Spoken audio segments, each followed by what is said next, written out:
melting of ice on power lines and trees. 600,000 homes lost power and heat for up to 5 days.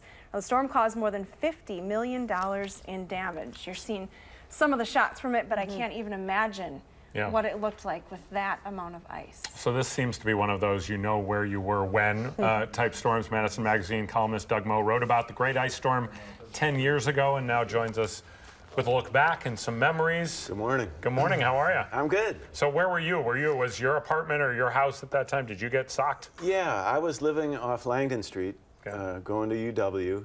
So my memory, I was 20, my memory, there may have been beer involved.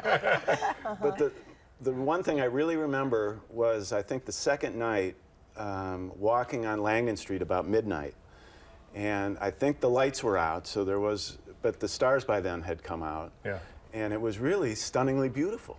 The ice was on the tree, obviously on the trees, and just look down Langdon Street, you know how the trees on both sides, it was like, I'm never gonna forget this.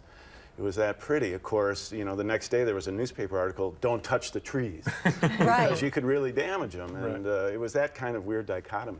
You know. When you look back at that time now, are you thinking, holy potatoes, this was something? Yeah, it was interesting, Charlotte, because 10 years ago I was writing a column for the Cap Times, and the fire department sent out a press release saying, it was one of these make sure you're ready press releases, and it's saying, we want to remind you that 30 years ago this happened. And obviously I remembered it, but I went and looked at the newspaper clippings from 30 years ago, and I had forgotten, honestly, how severe it was. As Hattie said, 600,000 people around the state. I think Mayor Soglin, it was his first incarnation, you know, he was just back from visiting Fidel in Cuba, you know. He declared a state of emergency by 10 o'clock that night, the first night. There were fire calls. People were using their charcoal grills to melt ice so they'd have water to drink. Because 23 of 27 water stations were shut down. So then they set fires in their houses, and, you know, it was... Well, I think you had a quote in your article from 10 years ago from a farmer, and I think they asked him, you know, has this ever happened before? And he said, we had an ice storm in 1936. It wasn't this bad. Yeah, and this was in 1976. You don't forget something like this. One interesting side note that I found out about later, not being a big Joni Mitchell fan, but the singer, you know. She was staying at the Edgewater Hotel, had just done a concert in town. And her 1980 album, Hejira, she and her photographer, she was traveling with a photographer. Oh, there it is. They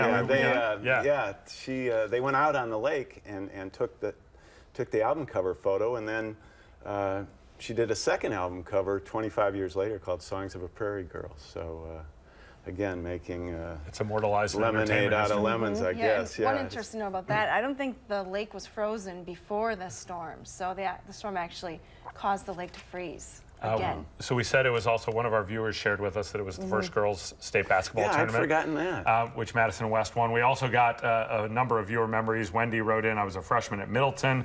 We lived in the country between Middleton and Cross Plains, didn't have electricity at home for a week.